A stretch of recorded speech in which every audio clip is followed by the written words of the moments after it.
दोस्तों नमस्कार। आपका हमारे इस YouTube चैनल पे पुनः स्वागत है। आज हम हरियाणा लोक सेवा आयोग द्वारा आयोजित EHPSC असिस्टेंट प्रोफेसर परीक्षा 2017 परीक्षा 26 फरवरी 2017 को है। आइए देखते हैं इसके बारे में। तो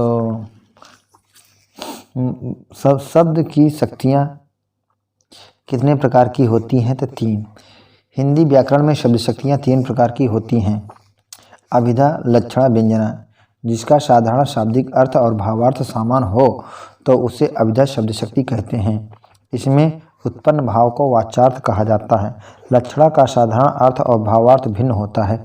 जिस प्रकार का समान अर्थ कोई महत्व रखे अथवा नहीं, लेकिन वह वाक्य किसी संज्ञा अथवा सर्वनाम की विशेषता प्रकट करने के लिए प्रयुक्त होता है। समान शब्दों में यह शब्द शक्ति वहाँ प्रयुक्त होती है जहाँ वाक्य का लक्षण बताया जाता है। यहाँ उत्पन्न भाव को लक्षणार्थ कहा जाता है। व्यंजना शब्द शक्ति वहाँ प्रयुक्त होती है जहाँ वाक्य तो साधारण होता है, लेकिन उसका प्रत्येक पाठक अथवा श्रोता के लिए अपना अपना भिन्न अर्थ होता है। इससे उत्पन्न भाव को व्यंग्यार्थ कहा जाता है। दक्षिण भारत हिंदी प्रचार सभा मद्रास की स्थापना किसने की है? तो है सी है महात्मा गांधी। दक्षिण भारत हिंदी प्रचार सभा 1918 ईस्वी में स्थापित किया गया, जिसके संस्थापक महात्मा गांधी तथा एनी बेसेंट थे। यह एक शब्द हिंदी सेवी संस्था है। यह एक प्रमुख हिंदी सेवी संस्था है जो भारत के दक्षिण राज्यों तमिलनाडु, आंध्र प्रदेश, केरल, कर्नाटक में भारत के स्वतंत्र होने के काफ़ी पहले से ही हिंदी का प्रचार प्रसार कर रही है। 1964 ईस्वी में संसद के अधिनियम द्वारा सभा को राष्ट्रीय महत्व की संस्था घोषित किया गया। सभा को विश्वविद्यालय स्तर के पाठ्यक्रमों की शिक्षा देने और उपाधि प्रदान करने का अधिकार प्राप्त हुआ है। सभा का केंद्रीय कार्यालय चेन्नई मद्रास में है। सभा की शाखाएं दक्षिण के चारों प्रांतों में तथा दिल्ली में संपर्क कार्यालय हैं। डॉक्टर ग्यर्सन ने राजस्थानी बोलियों को कितने वर्गों में रखा था? तो है 3। क्या है? डॉक्टर ग्यर्सन राजस्थानी बोलियों को कितने वर्गों में रखा था? तो 5। डॉक्टर ग्यर्सन राजस्थानी बोलियों को 5 भागों में बांटा है। पश्चिमी राजस्थानी मारवाड़ी तथा उसकी उपबोलियाँ, उत्तरी पूर्वी राजस्थानी मेवाती, अहिरावटी, उत्तरी पूर्वी राजस्थानी मेवाती तथा अहिरावटी, मध्य पूर्वी राजस्थानी ढूंढाड़ी तथा इसकी उपबोलियाँ, दक्षिण पूर्वी राजस्थानी मालवी तथा रागड़ी, दक्षिण राजस्थानी निमाड़ी बोली। रिपब्लिक ग्रंथ के लेखक हैं प्लेटो।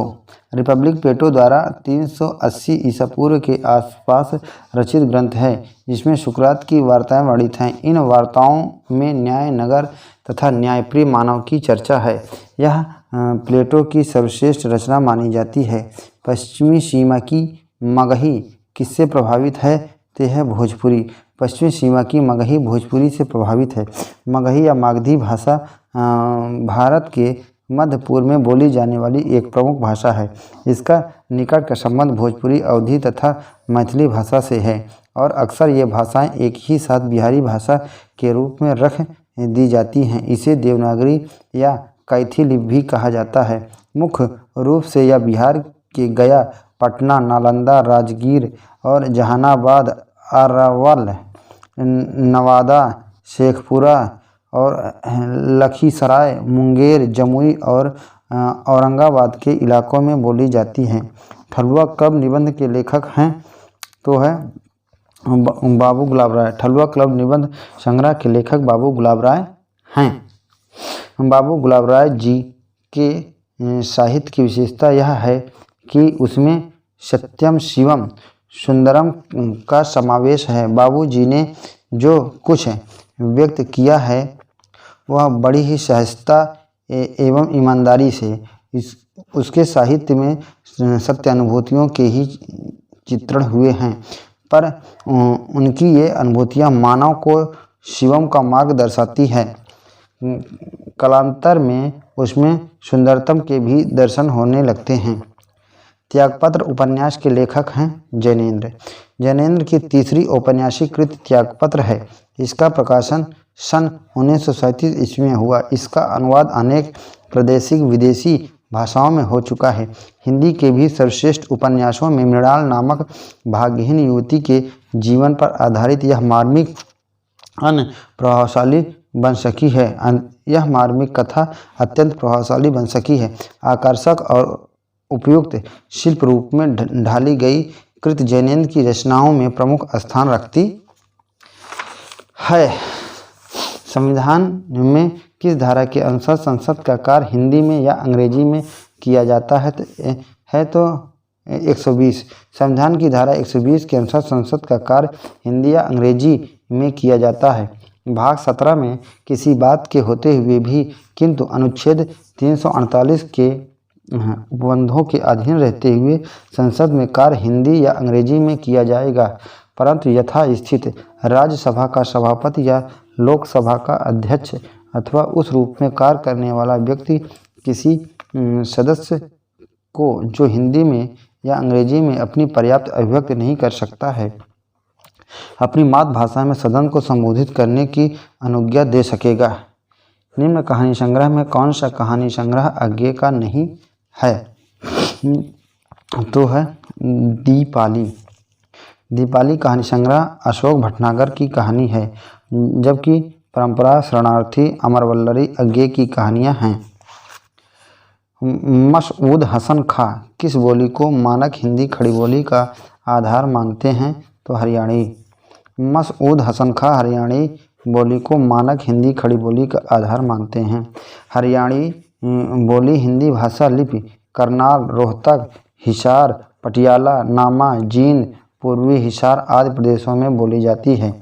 इस पर पंजाबी और राजस्थानी का पर्याप्त प्रभाव है। इस प्रदेश में यादवों तथा जाटों की प्रधानता है, अतः इसे जाट भाषा भी कहा जाता है। हरियाणवी में परिनिष्ठित साहित्य का अभाव है।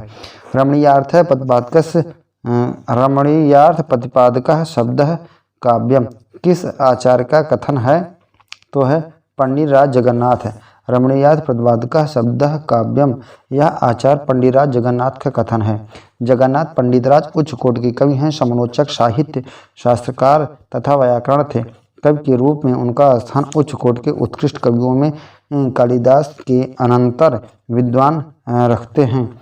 रस गंगाधर कार के रूप में उनके साहित्य शास्त्री पंडित और उक्त ग्रंथ का पंडित मंडली में बड़ा आदर था। प्रकाशन वर्ष के अनुसार सही आरोही क्रम का कौन सा है? तो आइए देखते प्रकाशन वर्ष के अनुसार सही आरोही क्रम इस प्रकार है। तो प्रेमाश्रय 1922, सेवा सदन 1918, रंगभूमि 1925, गबन 1928, कायाकल्प 1927, रंगभूमि 1932, निर्मला 1927, गोदान 1936, मंगलसूत्र अपूर्ण। प्रेमाश्रय प्रेमचंद की प्रथम ग्रामीणकृत प्रेमाश्रय भारत के तेज और गहरे होते हुए राष्ट्रीय संघर्षों की पृष्ठभूमि में लिखा गया उपन्यास है। रंगभूमि उपन्यास नौकरशाही तथा पूंजीवाद के साथ जनसंघर्ष का तांडव, सत्य निष्ठा और अहिंसा के प्रति आग्रह, ग्रामीण जीवन में उपस्थित मद्यपान तथा स्त्री दुर्दशा का भयावह चित्र अंकित है। कायाकल्प प्रेमचंद्र के पूर्व लिखित उपन्यासों में से भिन्न आध्यात्मिक पृष्ठभूमि पर लिखा गया उपन्यास है। पूर्व जन्म और भावी जन्म के कल्पनात्मक चित्र इस कृति में कर्म और संस्कारों के आधार पर प्रस्तुत किए गए हैं। निर्मला उपन्यास में अनमेल विवाह दहेज प्रथा की दुखांत व मार्मिक कहानी है। उपन्यास का लक्ष्य अनमेल विवाह तथा दहेज प्रथा के बुरे प्रभाव को अंकित करना है। रामचंद्र शुक्ल का कौन सा निबंध है? तो है उत्साह निबंध आचार्य रामचंद्र शुक्ल द्वारा लिखा गया है। इस निबंध में दुख के वर्ग में जो स्थान भय का है वही स्थान आनंद वर्ग में उत्साह का है। भय में हम प्रस्तुत कठिन स्थिति के नियम से विशेष रूप से दुखी और कभी कभी उस स्थिति में अपने को दूर रखने के लिए प्रयत्नवान भी होते हैं। भारत भारती का प्रकाशन कब हुआ है? तो 1912 में। भारत भारती महर्षि क्षणगुप्त की प्रसिद्ध काव्यकृति है जो 1912 में लिखी गई थी। यह स्वदेश प्रेम को दर्शाते हुए वर्तमान और भावी दुर्दशा से उबरने के लिए समाधान खोजने का एक सफल प्रयोग है। भारतवर्ष के संक्षिप्त दर्शन को काव्यात्मक प्रस्तुत भारत भारती निश्चित रूप से किसी शोध कार्य से कम नहीं है। 11 वर्ष का समय कहानी के लेखक हैं सी है रामचंद्र शुक्ल। 11 वर्ष का समय यह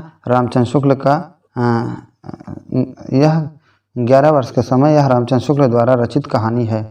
आचार्य रामचंद्र शुक्ल हिंदी आलोचक, निबंधकार, कोशकार, साहित्य इतिहासकार, अनुवादक, कथाकार और कवि थे। भाव मानव विकार संबंधी मनोविश्लेषणात्मक निबंध उनके प्रमुख हस्ताक्षर हैं। शुक्ल जी ने इतिहास लेखन में रचनाकार के जीवन और पाठ को समान महत्व दिया है। रूपक रहस्य ग्रंथ के रचयिता हैं सी श्याम सुंदर दास। रूपक रहस्य ग्रंथ के रचयिता डॉक्टर श्याम सुंदर दास हैं जो हिंदी के अनन्य साधक, विद्वान, आलोचक और शिक्षाविद थे। हिंदी साहित्य और विविधता के पथ प्रदर्शकों में उनका नाम अविस्मरणीय है। हिंदी क्षेत्र के साहित्यिक सांस्कृतिक नवजागरण में उनका योगदान विशेष रूप से उल्लेखनीय है। उन्होंने तथा उनके साथियों ने मिलकर काशी नागरिक प्रचारणी सभा की स्थापना की। श्याम सुंदर दास की प्रमुख पुस्तकें। ग्रंथ और प्रकाशन वर्ष। हिंदी कोविद रत्नमाला भाग 1 भाग 2 1909 से 1914।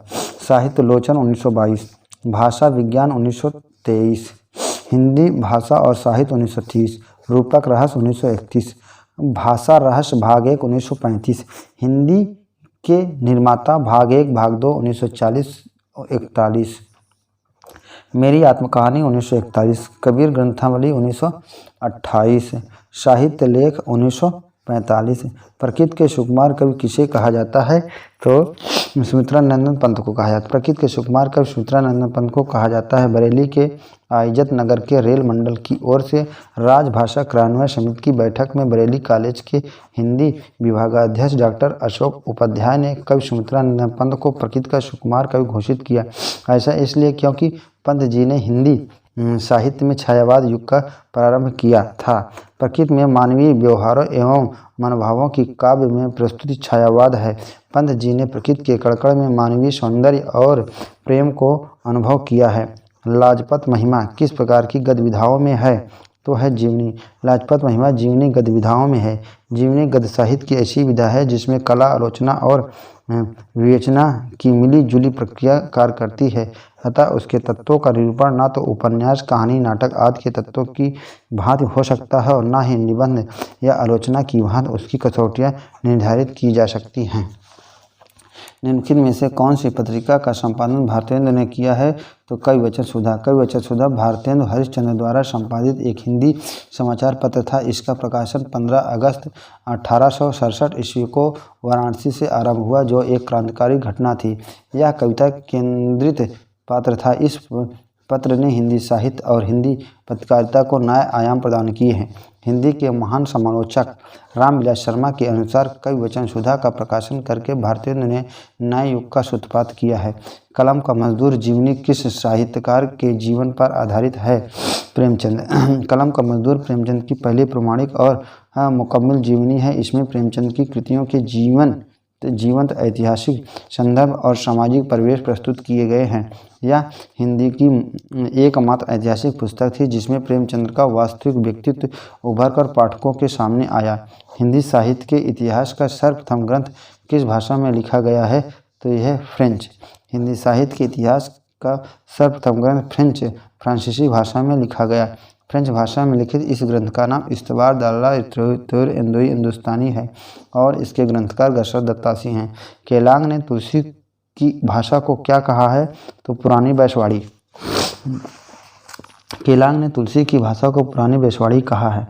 संत कवि तुलसीदास ने मात्र श्री रामचरितमानस ही नहीं लिखा बल्कि दोहावाली, गीतावाली, विनय पत्रिका, कविता रामायण, भरमय रामायण, जानकी मंगा, रामलला नाचू, हनुमान बाहुक, वैराग संदीपनी जैसी भक्ति और अध्यात्म की कृतियाँ लिखी हैं। गोस्वामी तुलसीदास श्री संप्रदाय के आचार्य रामानंद के शिष्य परंपरा से दीक्षित थे।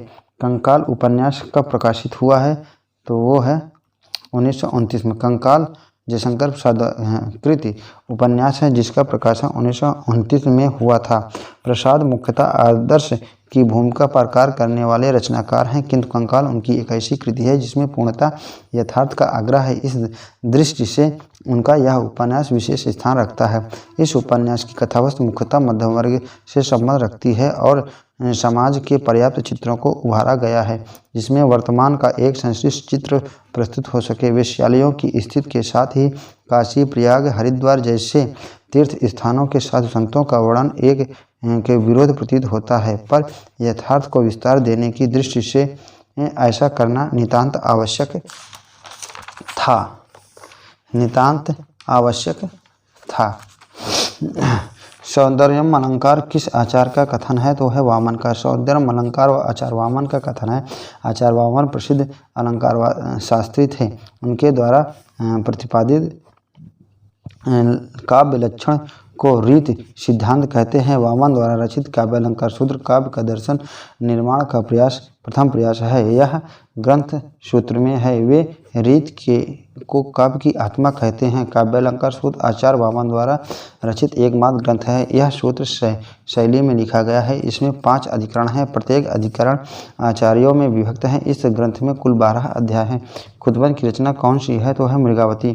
कुतुबन हिंदी के प्रसिद्ध सूफी कवि थे जिन्होंने मौलाना दाऊद के चंद्रायन की परंपरा में सन 1903 में मृगावती नामक प्रेमाख्यान काव्य की रचना किया है। अपनी रचना मृगावती में कुतुबन ने चंद नगर के राजा रूप मुरारी की कन्या मृगावती के प्रेम कथा का वर्णन किया है। अशोक के फूल निबंध संग्रह का प्रकाशन कब हुआ है? 1948 में। अशोक के फूल नामक निबंध संग्रह का प्रकाशन वर्ष 1948 हुआ है। अशोक के फूल साहित्यिक निबंधों का संग्रह सन 2007 तथा इसके 28 संस्करण निकल चुके हैं। भारतीय संस्कृत, इतिहास, साहित्य, ज्योतिष और विभिन्न धर्मों का उन्होंने अध्ययन किया है। इस बात का प्रमाण अशोक के फूल निबंध संग्रह में मिलता है।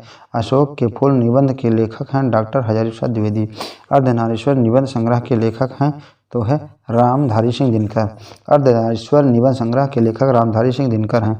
दिनकर स्वतंत्रता से पूर्व एक विद्रोही कवि के रूप में स्थापित हुए और स्वतंत्रता के बाद राष्ट्रकवि के नाम से जाने गए। वे छायावदोत्तर कवियों की पहली पीढ़ी के कवि थे। एक ओर उनकी कविताओं में ओज, विद्रोह, आक्रोश और क्रांति की पुकार है तो दूसरी ओर कोमल श्रृंगारिक भावनाओं की अभिव्यक्ति है। इन्हीं 2 प्रवृत्तियों का चरम उत्कर्ष हमें उनकी कुरुक्षेत्र और उर्वशी नामक कृतियों में मिलता है।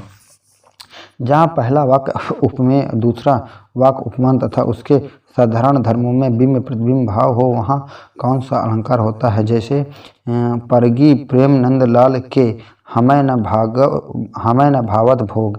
पारगी प्रेम नंदलाल के हमें न भावत भोग और मधुब राजपथ पाए के भीख न मांगत लोग, है ना। तो इसमें जो है कौन सा अलंकार है? तो इसमें है दृष्टांत। इसमें दृष्टांत अलंकार है। पारगी प्रेम नंदलाल के हमें न भावत लोग और मधुप राजपथ पाए के भीख न मांगत लोग।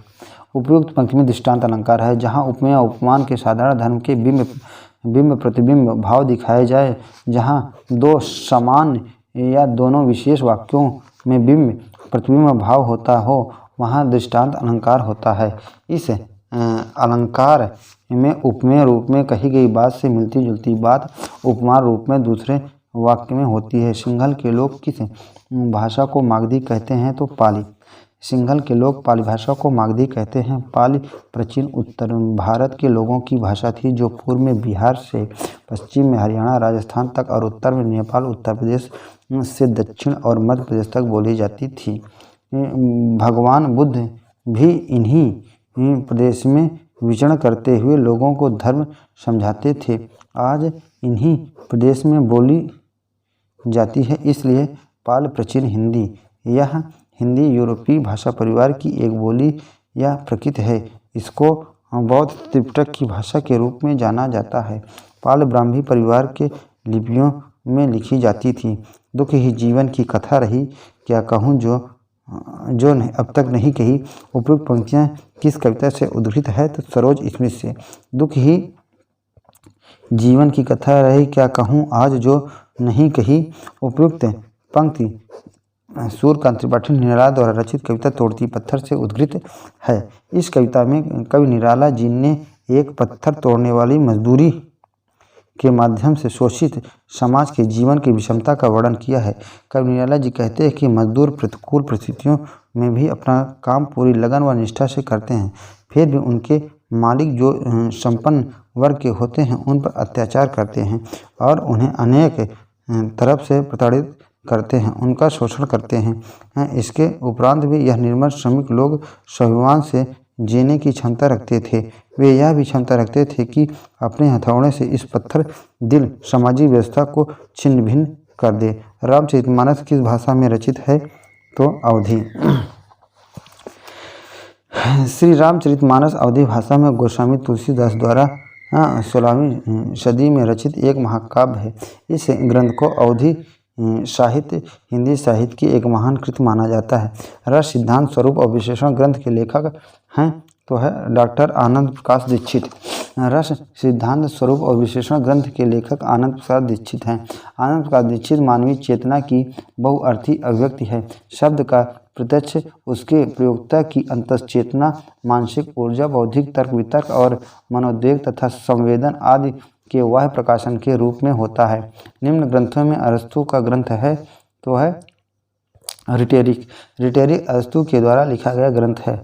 अरस्तु यूनानी दार्शनिक थे। वे प्लेटो के शिष्य तथा सिकंदर के गुरु थे। अरस्तु ने भौतिक, अध्यात्म, कविता, नाटक, संगीत, तर्कशास्त्र, राजनीति शास्त्र, नीति शास्त्र एवं जीव विज्ञान सहित कई विषयों पर रचना की है। अरस्तु ने अपने गुरु प्लेटो के कार्यों को आगे बढ़ाया है। प्लेटो, सुकरात, अरस्तु पश्चिमी दर्शनशास्त्र के सबसे महान दार्शनिकों में थे। अजातशत्रु नाटक कब प्रकाशित हुआ है तो वह 1922 में। अजातशत्रु जयशंकर प्रसाद द्वारा रचित नाटक है जिसका प्रकाशन लोक भारती प्रकाशन एवं प्रकाशन वर्ष 1922 है। इस पुस्तक में प्रसाद जी के नाटक अजातशत्रु का मूलाधार भी अंतर्द्वंद ही है। मगध, कौशल और कौशाम्बी में प्रज्वलित विरोध की अग्नि इस पूरे नाटक में फैली हुई है। इसके प्रमुख पात्र मानवीय गुणों से उत्प्रोत हैं। अजातशत्रु नाटक के प्रथम और द्वितीय संस्करण में अंतर है। द्वितीय संस्करण में पद्यांश हटा दिए गए हैं जिसका प्रयोग पात्र कथोपकथन के बीच करते थे। अजातशत्रु का कथानक बौद्ध काल से संबंध रखता है। समस्त कथा मगध, कौशल, कौशाम्बी के 3 प्रसिद्ध स्थानों से घटित है। औचित्य मत का प्रतिपादन कर उसे काव्य के प्राण के रूप में प्रतिष्ठित करने वाले आचार्य हैं तो आचार्य क्षेमेंद्र। औचित्य का प्रतिपादन कर उसे काव्य के प्राण के रूप में प्रतिष्ठित करने वाले आचार्य क्षेमेंद्र हैं। क्षेमेंद्र संस्कृत के प्रतिभा संपन्न कश्मीरी महाकवि थे।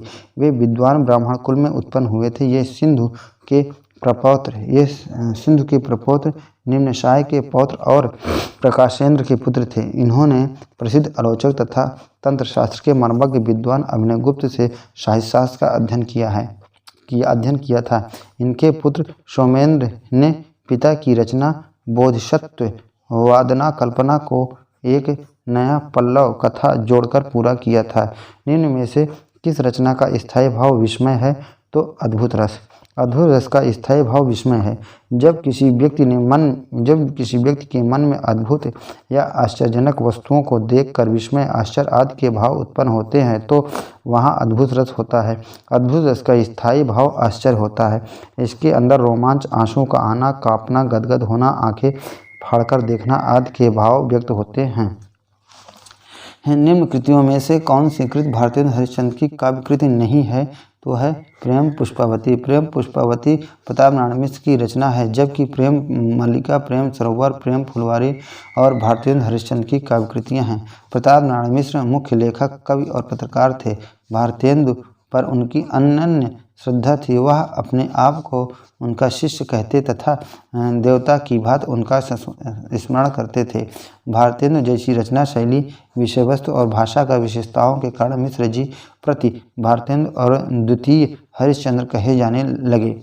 लज्जाराम शर्मा का उपन्यास कौन सा है तो है आदर्श हिंदू। लज्जाराम शर्मा का उपन्यास आदर्श हिंदू है। जहाँ पर प्रत्यय के द्वारा प्रस्तुत में कोई विशेष औचित्य संबंधी चमत्कार उत्पन्न हो जाता है वहाँ पर किस रूप की पूर्वार्ध वक्रता होती है तो है संतृप्ति वक्रता, जहाँ पर प्रत्यय के द्वारा प्रस्तुत में कोई विशेष औचित्य संबंधी चमत्कार उत्पन्न हो जाता है, वहाँ पर संतृप्ति वक्रता पूर्वाधि वक्रता होती है।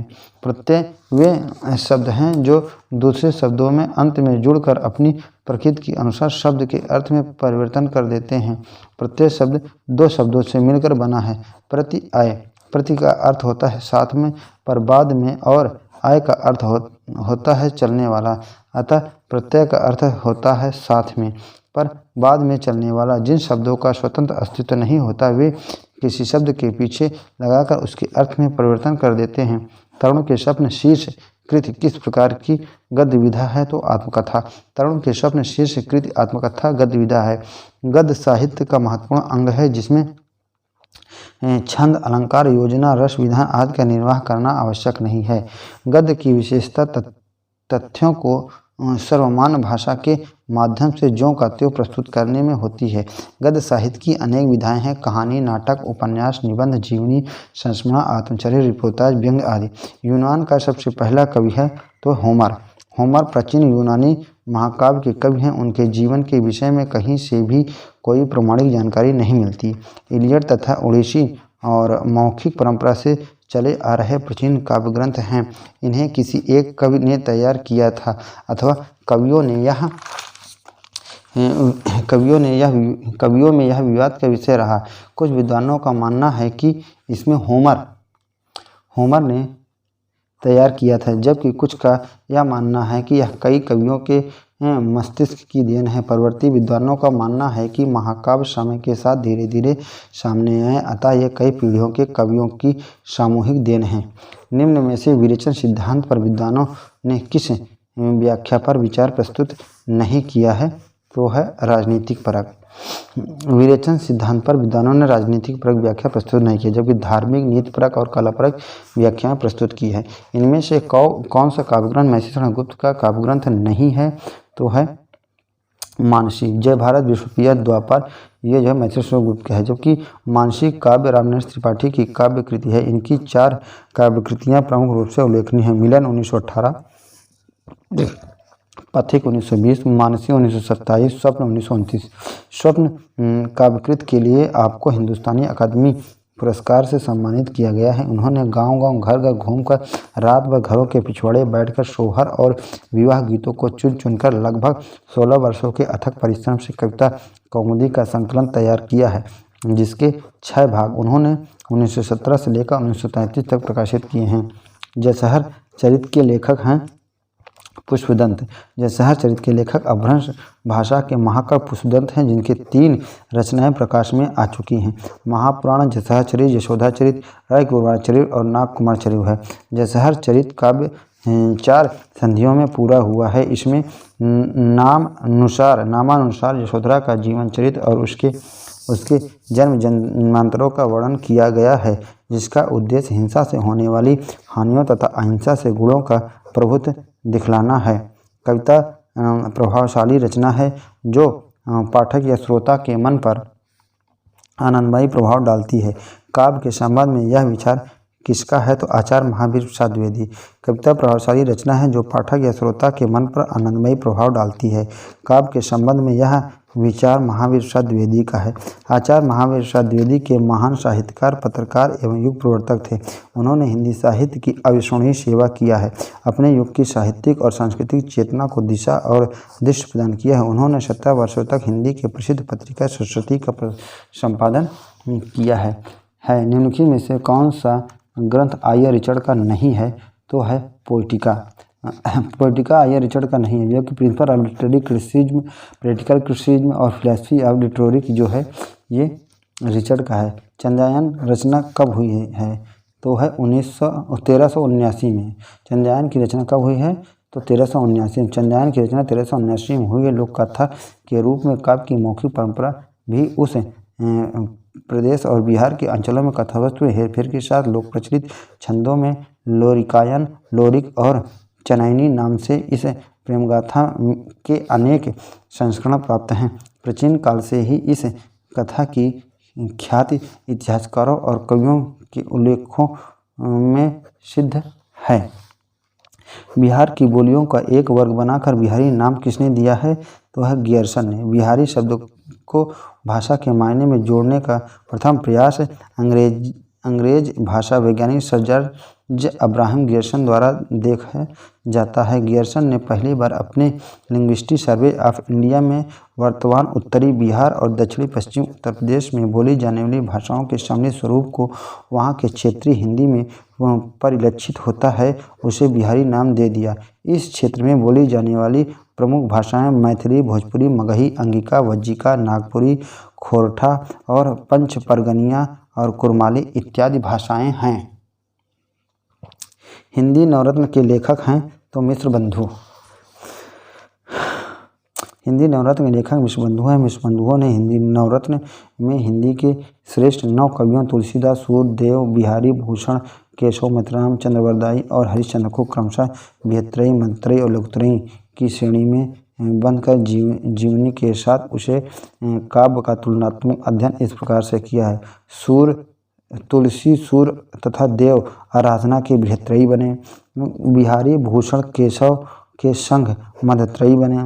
मध्यराम चंद्रवरदाई ने हरिश्चंद्र के संग लघुत्त्रयी बनाई और बृहत्त्रयी और मध्यत्त्रयी लघुत्त्रयी के संग क्रमशः हिंदी नवरत्न मंडली कहलाई है। फ्रायड के मनोविज्ञान से प्रभावित उपन्यासकार हैं तो हैं अज्ञेय। फ्रायड के मनोविज्ञान से प्रभावित उपन्यासकार अज्ञेय जी हैं।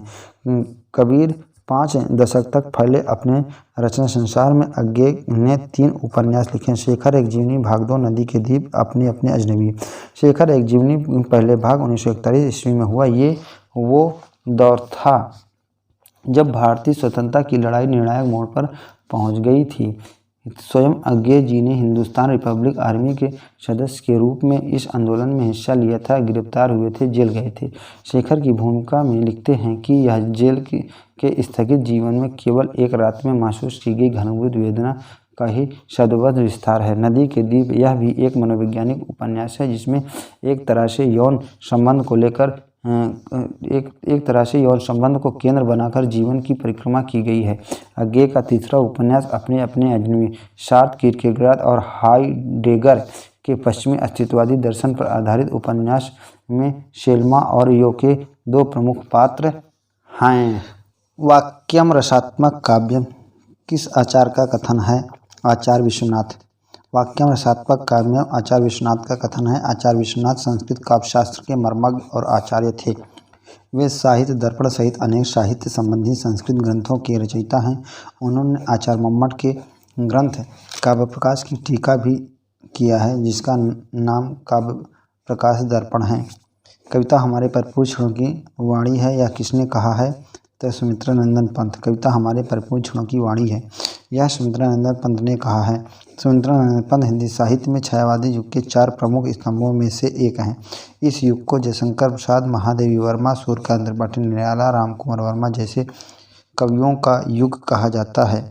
किस आचार्य ने अपने ग्रंथ में काव्य प्रयोजन का स्पष्टीकरण बतलाते हुए लिखा है कि काव्यम यराशे अर्थकृते व्यवहार विदेशिवेतर छतये सद्यम पर निवृत्तये कांता समितयोपदेश युतजे।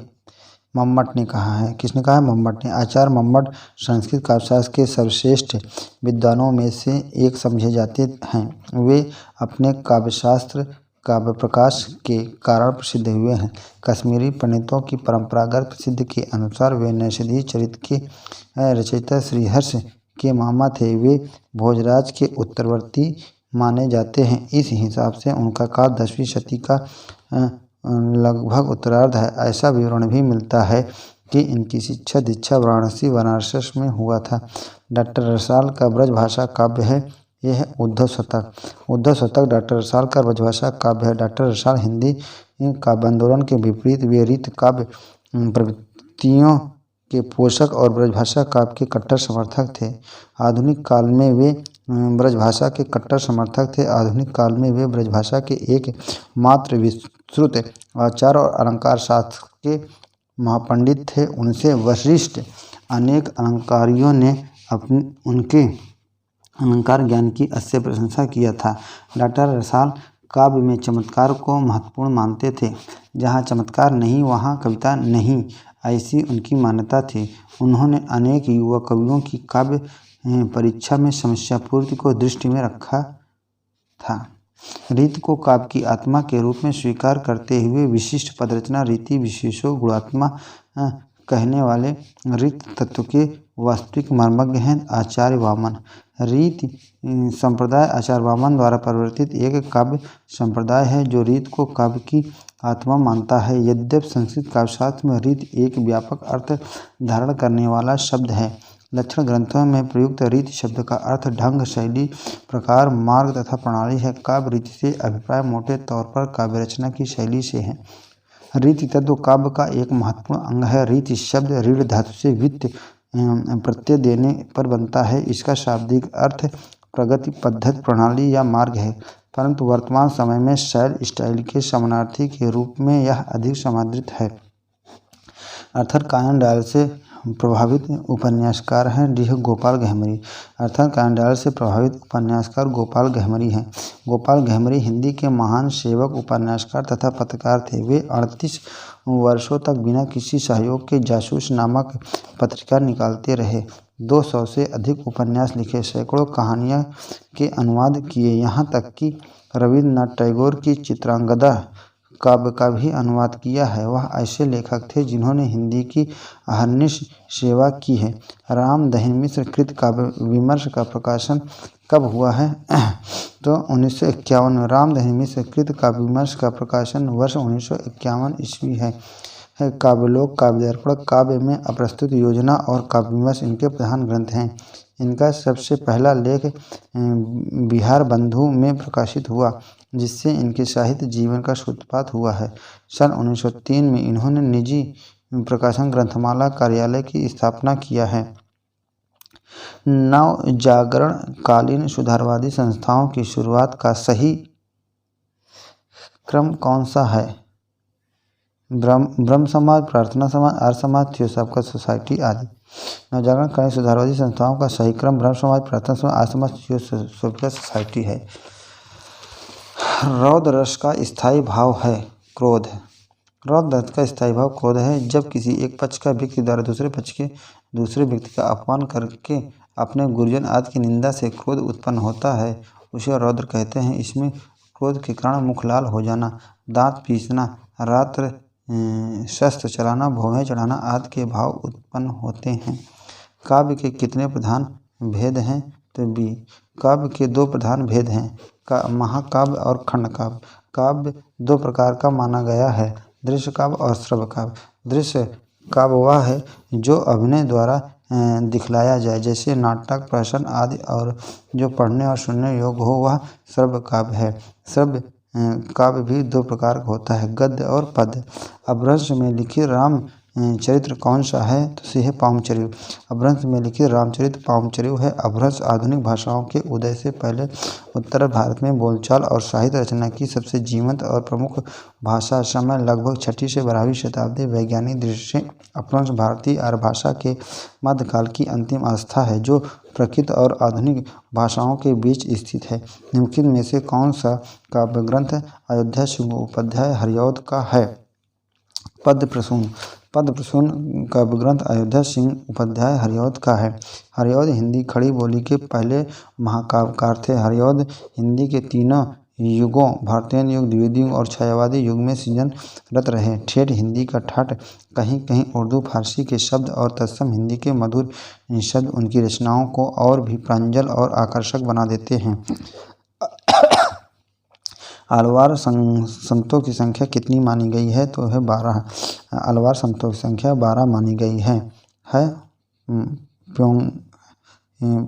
पोंगे अलवार, भूतल अलवार, पेयल अलवार, तिरुमलिशय अलवार, नम्मा अलवार, मधुर कवि अलवार, कुलशेखर अलवार, पेरियार अलवार, अंडाल अलवार और तोंडर डिप्पोडिया अलवार और तिरुपाड़ा लवार और तिरुमंगया लवार। इन 12 अलवारों ने घोषणा की कि भगवान की भक्ति करने का सबको समान रूप से अधिकार प्राप्त है। उन्होंने ने जिनमें कतिपय निम्न जाति के भी थे, समस्त तमिल प्रदेश में पदयात्रा कर भक्ति का प्रचार किया है। इसके भावपूर्ण लगभग 4000 गीत माला ईर दिव्य प्रबंध में संग्रहित है। दिव्य प्रबंध भक्ति तथा ज्ञान का अनमोल भंडार है। नहीं पराग नहीं मधुरबंध नहीं विकास इहीं काल, अली किले ही शिव बंधो आगे कौन हवाल, है ना। उपयुक्त का पंक्तियाँ किसका है तो ब्रज भाषा का। नहीं पराग नहीं मधुरबंध नहीं विकास इहीं काल, अली कले ही शिव बंधो आगे कौन हवाल। उपयुक्त काव्य पंक्ति बिहारी द्वारा लिखा गया है जो कि ब्रज भाषा में है। प्रस्तुत काव्य पंक्ति के माध्यम से कवि ने राजा को समझाया है कि ब्रज भाषा एक धार्मिक भाषा है जो पश्चिम उत्तर प्रदेश एवं उत्तराखंड में बोली जाती है। इसके अलावा यह भाषा हरियाणा, राजस्थान और मध्य प्रदेश के कुछ जनपदों में बोली जाती है। अन्य भारतीय भाषाओं की तरह ये भी संस्कृत से जन्मी है। इस भाषा में प्रचुर मात्रा में साहित्य उपलब्ध है। भारतीय भक्ति काल में यह भाषा प्रमुख रही है। ब्रज भाषा में ही प्रारंभ में काव्य की रचना हुई है। सभी भक्त कवियों ने अपनी रचनाएं इसी भाषा में लिखी हैं, जिनमें प्रमुख हैं सूरदास, रहींद्र, रसखान, केशव, घनानंद बिहारी इत्यादि। निम्नलिखित आलोचकों में मार्क्सवादी समीक्षा के पक्षधर नहीं है तो है भागीरथी मिश्र। भागीरथी मिश्र मार्क्सवादी समीक्षा के पक्षधर नहीं है। कार्ल मार्क्स की साम्यवादी विचारधारा ही मार्क्सवादी विचारधारा कहलाई। ये एक वैज्ञानिक समाजवादी विचारक थे। ये यथार्थ पर आधारित समाजवादी विचारक के रूप में जाने जाते हैं। सामाजिक राजनीतिक दर्शन के मार्क्सवाद उत्पादन के साधनों पर सामाजिक स्वामित्व द्वारा वर्ग विहीन समाज की स्थापना के संकल्प की समाजवादी विचारधारा है। मूलतः मार्क्सवाद उन आर्थिक, राजनीतिक और आर्थिक सिद्धांतों का समुच्चय है जिन्हें 19वीं सदी में कार्ल मार्क्स, फ्रेडरिक एंगेल्स और व्लादिमीर लेनिन तथा साथी विचारकों ने समाज के वैज्ञानिक आधार की पुष्टि को प्रस्तुत किया है। काय मार्क्सवाद किस गद्य की प्रमुख घटना है तो है पृथ्वीराज रासो। काय मार्क्सवाद पृथ्वीराज रासो की प्रमुख घटना है। पृथ्वीराज रासो हिंदी भाषा में लिखा गया एक महाकाव्य है जिसमें पृथ्वीराज चौहान के जीवन और चरित्र का वर्णन किया गया है। इसके रचयिता चंद्र वरदाई पृथ्वीराज के बचपन के मित्र और उनके राजकवि थे। उनकी प्रमुख यात्राओं के समय वीर रस की कविताओं से सेना को प्रोत्साहित भी करते थे। 1165 से 1192 के बीच पृथ्वीराज रासो का राज्य अजमेर से दिल्ली तक फैला हुआ था। आर्य परिवार की भाषाओं का वर्गीकरण ध्वनियों के आधार पर करने की चेष्टा सबसे पहले किस विद्वान ने सुझाया है तो अस्कोली ने। किसने सुझाया है तो अस्कोली ने। आर्य परिवार की भाषाओं का वर्गीकरण ध्वनियों के आधार पर करने की चेष्टा सबसे पहले अस्कोली द्वारा सुझाया गया। हिंदी आर्य भाषा परिवार सबसे बड़ा भाषाई परिवार है। इसका विभाजन इंडो यूरोपियन हिंदी यूरोपीय भाषा परिवार से हुआ है। इसकी दूसरी शाखा इंडो ईरानी भाषा परिवार है जिसकी प्रमुख भाषाएं फारसी, ईरानी, पश्तो, बलूची इत्यादि है। भारत की 2/3 से अधिक आबादी हिंद आर्य भाषा परिवार की कोई न कोई भाषा विभिन्न स्तरों का प्रयोग करती है। इसमें संस्कृत समेत मुख्य उत्तर भारत में बोली जाने वाली भाषाएं हैं जैसे हिंदी, उर्दू, मराठी, नेपाली, बांग्ला, गुजराती, कश्मीरी, डोगरी, पंजाबी, उड़िया, असमिया, मैथिली, भोजपुरी, मारवाड़ी, गढ़वाली, कोंकणी इत्यादि भाषाएं शामिल हैं। हिंदी दिवस कब मनाया जाता है तो 14 सितंबर को। हिंदी दिवस प्रत्येक वर्ष 14 सितंबर को मनाया जाता है। 14 सितंबर 1949 को संविधान सभा ने एक मत से यह निर्णय लिया है कि हिंदी की ही भारत की राजभाषा होगी। इसी महत्वपूर्ण निर्णय के महत्व को प्रतिपादित करने तथा हिंदी को हर क्षेत्र में प्रशासित करने के लिए राष्ट्रभाषा प्रचार समिति वर्धा के अनुरोध पर वर्ष 1953 से पूरे भारत में 14 सितंबर को प्रतिवर्ष हिंदी दिवस के रूप में मनाया जाता है। एक तथ्य यह भी है कि 14 सितंबर 1949 को हिंदी के पूर्वोद्धार व्यवहार राजेंद्र सिंह पांचवा जन्म दिया। उन्होंने हिंदी को राष्ट्रभाषा बनाने के लिए बहुत लंबा संघर्ष किया। स्वतंत्रता प्राप्ति के बाद हिंदी को राष्ट्रभाषा स्थापित करने के लिए काका कालेलकर, महर्षि शरणगुप्त, हजारी प्रसाद द्विवेदी, सेठ गोविंददास आदि साहित्यकारों को साथ लेकर व्यवहार राजेंद्र सिंह ने अथक प्रयास किया। कछुआ धर्म किसका निबंध है तो है चंद्रधर शर्मा गुलेरी। कछुआ धर्म निबंध चंद्रधर शर्मा गुलेरी का द्वारा लिखा गया एक निबंध है। इस निबंध के माध्यम से उन्होंने आर्य तथा अनार्य के आपस में विवाद के विषय का वर्णन किया है। आर्य सप्त सिंधुओं को आर्यावर्त बनाना चाहते थे, जबकि अनार्य लोग असुर ही बने रहना चाहते थे। आर्य उन आई हुई समस्या का सामना न करके उससे बचाव का ही रास्ता ढूंढते थे। केंद्रीय हिंदी निदेशालय की ओर से देवनागरी लिपि तथा हिंदी वर्तनी मानकीकरण का प्रकाशन कब हुआ है? तो 1983 में। केंद्रीय हिंदी निदेशालय की ओर से देवनागरी लिपि तथा हिंदी वर्तनी का मानकीकरण का प्रकाशन 1983 ईस्वी में हुआ है। केंद्रीय हिंदी निदेशालय द्वारा देवनागरी लिपि तथा हिंदी वर्तनी के मानकीकरण का कार्य देश के प्रतिष्ठित विद्वानों और भाषाविदों, हिंदी सेवी संस्थाओं, राज्य सरकारों एवं विभिन्न मंत्रालयों के उच्च अधिकारियों से विचार विमर्श करके प्रारंभ किया गया तथा उनके अंतर्गत प्रथमतः 1967 में हिंदी वर्तनी का मानकीकरण नाम से एक लघु पुस्तिका प्रकाशित किया गया। वर्ष 1983 में इस पुस्तिका का संशोधित एवं परिवर्तित संस्करण देवनागरी लिपि तथा हिंदी वर्तनी का मानकीकरण प्रकाशित किया गया। इश्कनामा किस का काव्य है? बोधा का। इश्कनामा बोधा का काव्य है। वर्तमान उत्तर प्रदेश में बांदा जिले में राजापुर ग्राम में जन्मे कवि बोधा का पूरा नाम बुद्धसेन तथा वर्तमान मध्य प्रदेश स्थित तत्कालीन पन्ना रियासत में बुद्धसेन के कुछ संबंधित उच्च पदों पर आसीन थे। इस कारण बोधा को राजकवि का दर्जा प्राप्त था। हिंदी साहित्य का इतिहास नामक हिंदी ग्रंथ में आचार्य रामचंद्र शुक्ल ने बोधा के नीति संबंधी अनेक छंदों का उल्लेख किया है। नक्शेदी तिवारी द्वारा संपादित पुस्तक बोधा कवि का इश्कनामा में इनकी श्रृंगारपरक कविताओं को देखा जा सकता है। इश्कनामा तथा विरह वारिस इनकी दो प्रमुख कृतियां हैं। प्रकाशन वर्ष के अनुसार सही आरोही क्रम कौन सा है तो ये है। ए. संध्या गीत 1936, नीरजा 1934, रश्मि 1932, निहार 1930। इस तरह से है ना। अवरोही क्रम में है, आरोही अवरोही। पश्चिमी हिंदी की उत्पत्ति किस अपभ्रंश से हुई है? तो शौरसेनी से। पश्चिमी हिंदी की उत्पत्ति शौरसेनी से हुई है। पश्चिमी हिंदी में कन्नौजी, बुंदेली, खड़ी बोली, बांगरू तथा ब्रज बोली को सम्मिलित किया जाता है। खड़ी बोली मूल रूप में मेरठ और बिजनौर के आसपास बोली जाती है। इसी के आधार पर आधुनिक हिंदी और उर्दू का रूप खड़ा हुआ है। हरिश्चंद्र मैगजीन पत्रिका का प्रकाशन वर्ष है तो 1873। हरिश्चंद्र मैगजीन पत्रिका का प्रकाशन 1873 में हुआ। भारतीयों ने अपने युग धर्म को पहचाना और युग को दिशा प्रदान किया है। 1873 में भारतीयों ने हरिश्चंद्र मैगजीन का प्रकाशन किया, जिसका नाम 1874 में बदलकर हरिश्चंद्र चंद्रिका कर दिया गया। देश के प्रति रोचकता, देश के प्रति जागरूकता, देश के प्रति सजगता, समाज सुधार, राष्ट्रीय चेतना, मानवीयता, स्वाधीन होने की चाह इनके पात्रों की विषय वस्तु था। कनक कनक ते सगुनी मादकता अधिकाय, उही खाए बौराए जग यही पावे बौराए। यह किस रूप का शब्द अलंकार है? तो है यमक। कनक कनक ते सगुनी मादकता अधिकाय, यही खावे बौराए जग उही पावे बौराए है ना। उक्त पंक्ति में यमक अलंकार शब्द यमक रूप का शब्द अलंकार है। जब एक ही शब्द ज़्यादा बार प्रयोग होते हैं पर हर बार अर्थ भिन्न भिन्न होते हैं, वहाँ यमक अलंकार होता है। अर्थात जिस प्रकार अनुप्रास अलंकार में किसी एक वर्ण की आवृत्ति होती है, उसी प्रकार यमक अलंकार में किसी काव्य का सौंदर्य बढ़ाने के लिए एक ही शब्द की बार बार आवृत्ति होती है। यमक अलंकार हिंदी व्याकरण के अलंकार के शब्द अलंकार के भेद में से एक है। कौन सी भाषा मध्यकालीन आर्य भाषा नहीं है? तो है संस्कृत। संस्कृत मध्यकालीन आर्य भाषा नहीं है।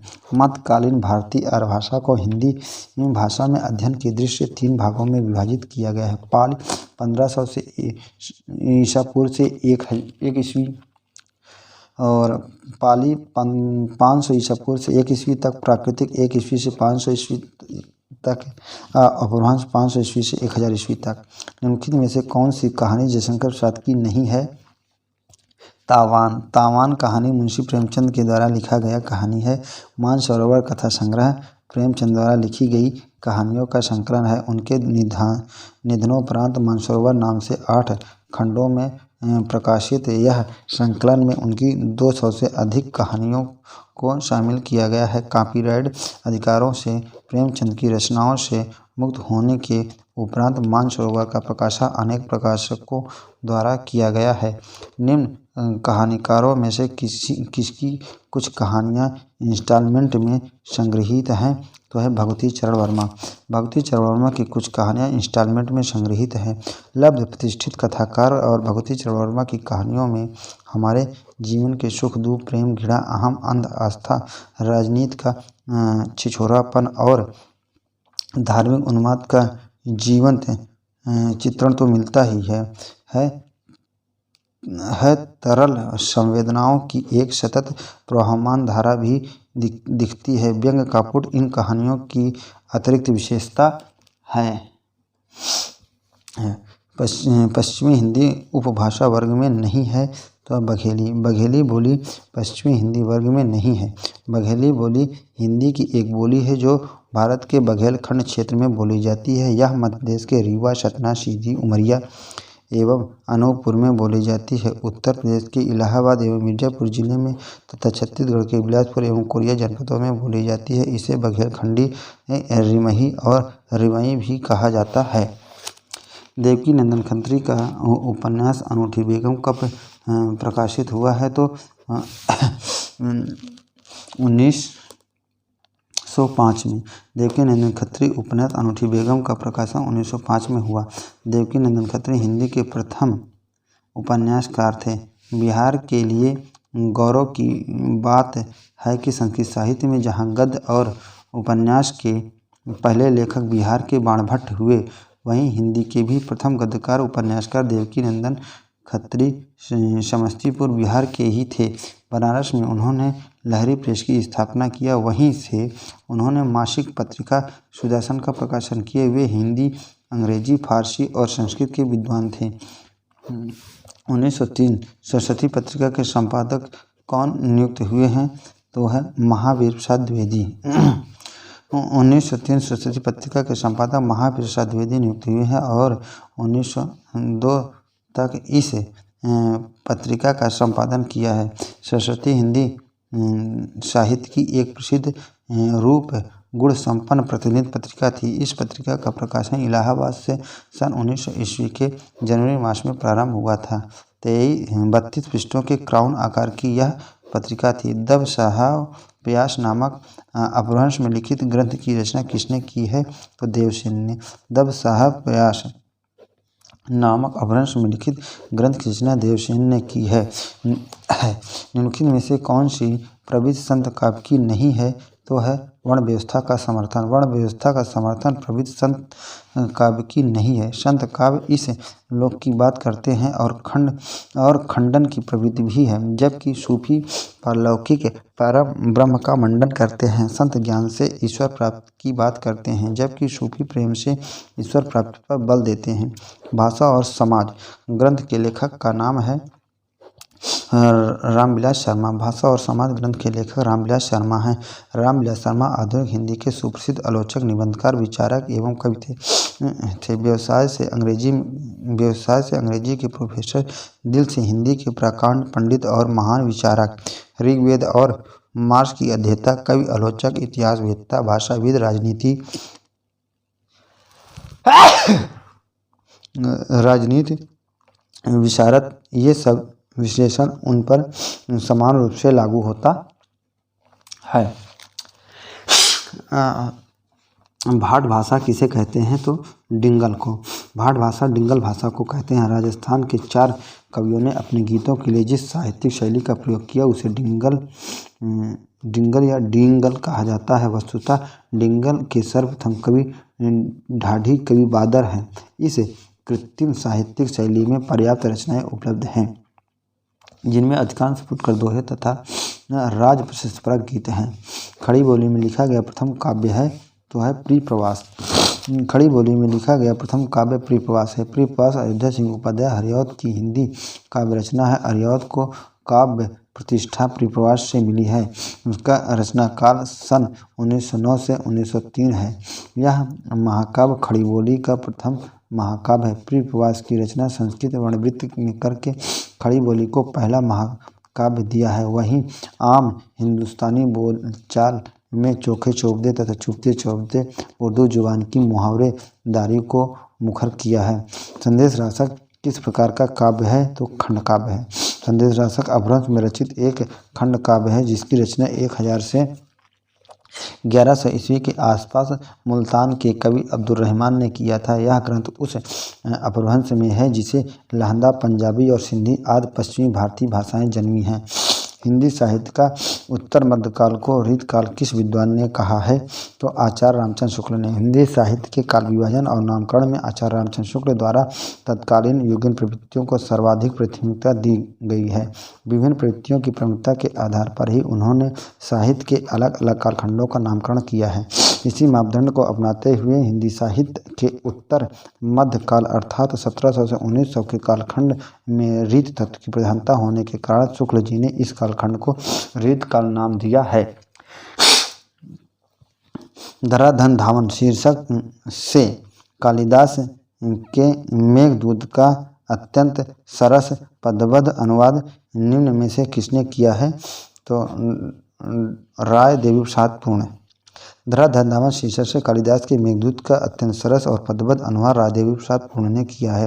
पूर्ण जी बहुमुखी प्रतिभा के धनी थे। फलतः उनकी रचनाओं में एक और जहाँ परंपरानुगत विषयों की कविताएं हैं, वहीं आधुनिक विषय भी उसमें असंयुक्त नहीं रहे। स्वदेश प्रेम, राजभक्ति और समाज सुधार आदि विषयों पर उनकी लेखनी वैसी ही प्रौढ़ता के साथ चलती रही। पूर्ण जी द्वारा रचित निम्नलिखित ग्रंथों का उल्लेख: स्वदेश कुंडल खड़ी बोली में कुंडलियाँ, धराधन धावन, मेघदूत का ब्रजभाषा में अनुवाद, चंद्रकला, भानुकुमार मौलिक सुखांत नाटक, राम रावण विरोध चंपू, राजदर्शन 1911 के दिल्ली दरबार के अवसर पर हिंदी अंग्रेजी मिश्रित धर्म सुकुमार, सनातन धर्म महामंडल की पत्रिका, नोट, इनकी स्फुट कविताओं का संग्रह, पूर्ण संग्रहकर्ता लक्ष्मीकांत त्रिपाठी MA के नाम से 1982 में लखनऊ में गंगा पुस्तकमाला कार्यालय द्वारा निकल चुका है। साहित्य लहरी के रचयिता कौन है? तो सूरदास। साहित्य लहरी के रचयिता सूरदास हैं। साहित्य लहरी 118 पदों की लघु रचना है। इसके अंतिम पद में सूरदास का वंश वृक्ष दिया है, जिसके अनुसार सूरदास का नाम सूरजदास है और वे चंद्रवरदाई के वंशज सिद्ध होते हैं। अब इसे प्रक्षिप्त अंश माना गया है। इसमें रस, अलंकार और नायिका भेद का प्रतिपादन किया गया है। इस गीत का रचनाकाल स्वयं कवि ने दिया है, जिसे संवत 1607 विक्रमी में रचित सिद्ध होती है। रस की दृष्टि से यह ग्रंथ विशुद्ध श्रृंगारी कोटि में आता है।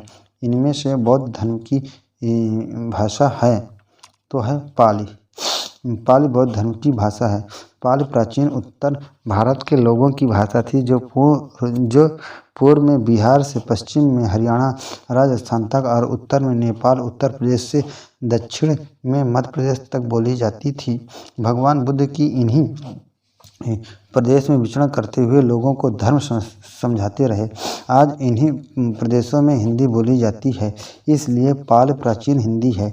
यह हिंदी यूरोपीय भाषा परिवार की एक बोली है या प्रकृत है। इसको बौद्ध त्रिपिटक के भाषा के रूप में जाना जाता है। पाल ब्राह्मी परिवार की लिपियों में लिखी जाती थी।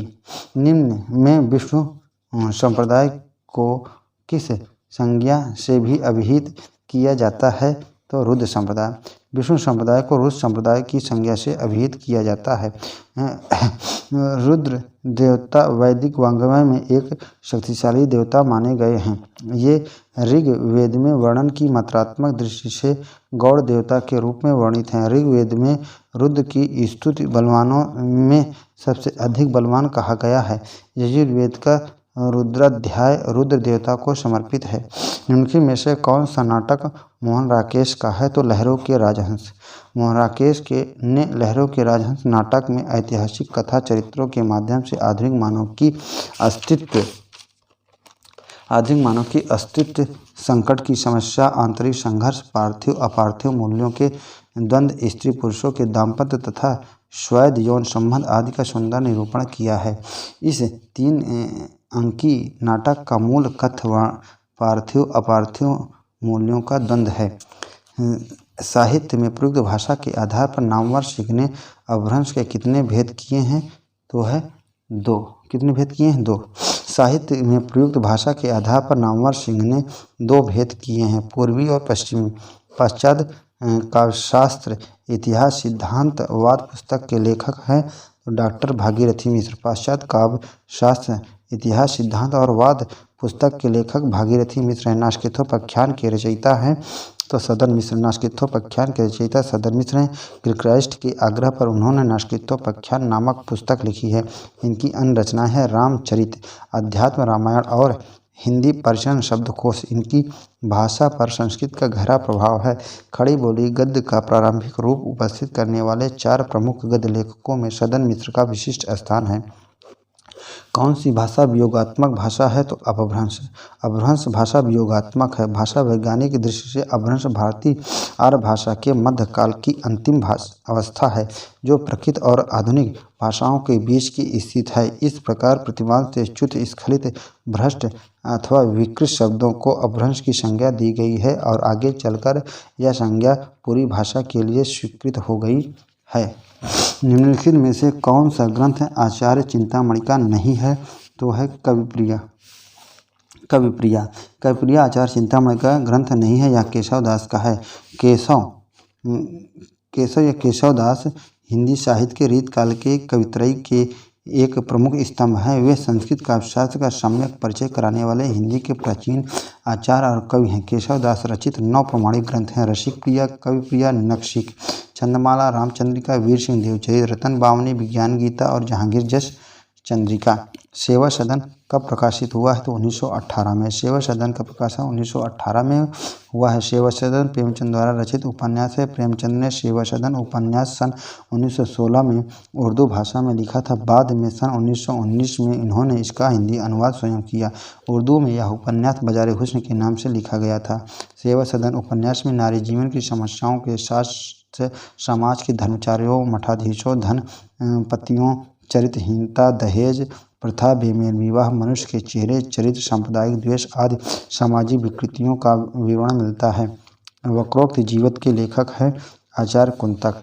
वक्रोक्त जीवितम के लेखक आचार्य कुंतक हैं। कुंतक अलंकार शास्त्र के एक मौलिक विचारक विद्वान थे। ये अभिधावादी आचार्य थे जिनकी दृष्टि में अभिधा शक्ति ही कवि